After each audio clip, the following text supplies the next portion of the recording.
we are seeing the three-dimensional views. In 3D, we need the depth information.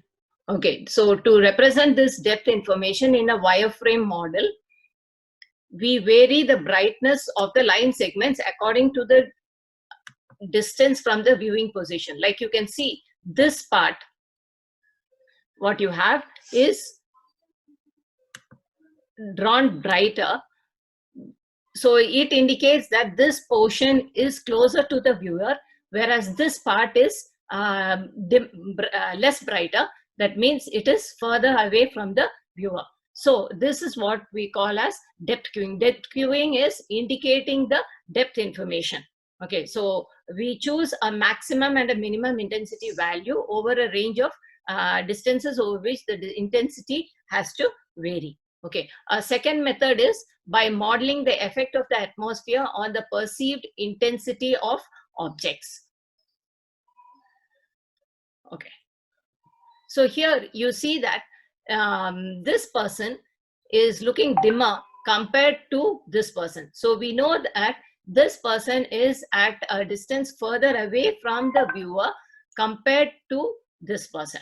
Okay, so this is a second method of doing depth cueing.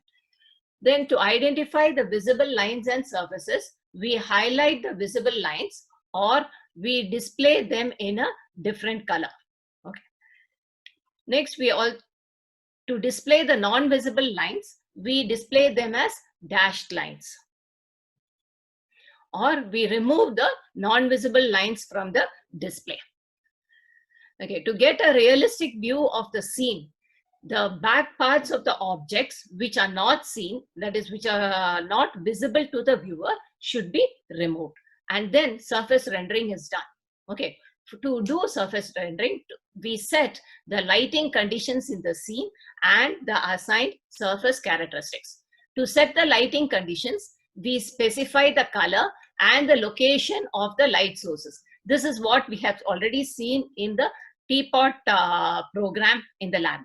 Okay. Next, we can also set the background illumination effects.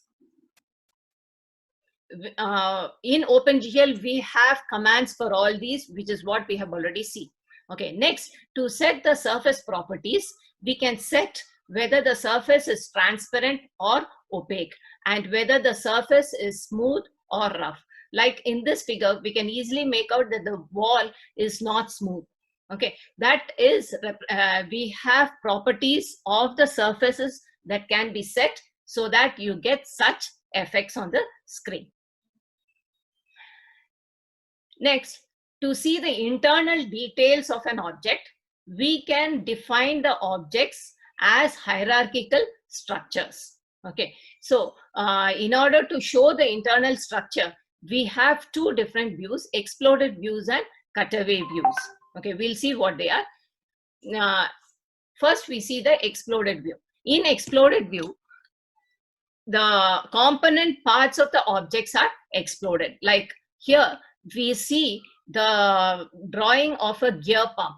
We see the individual component parts that are shown.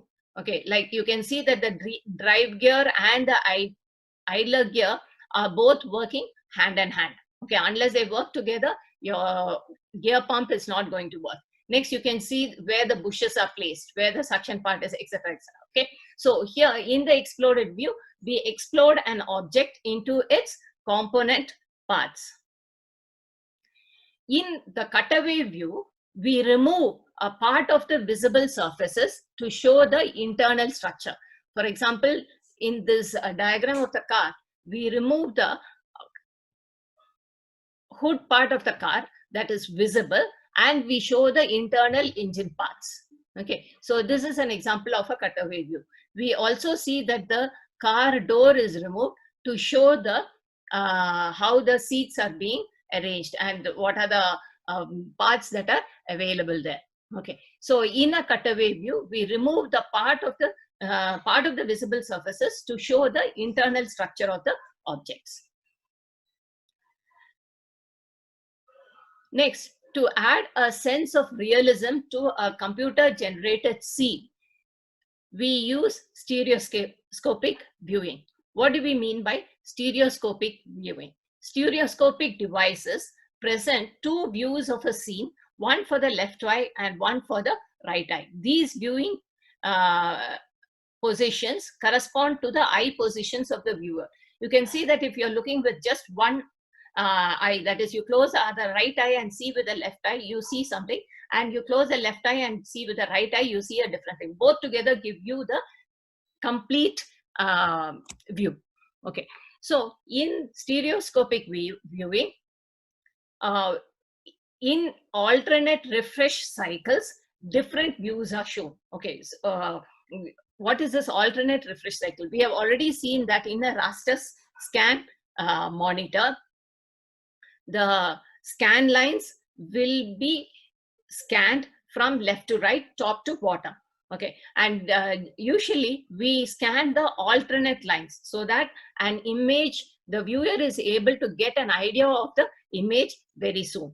Okay, so first maybe the odd lines are drawn, and once the odd lines are completed, then we go to draw the even lines.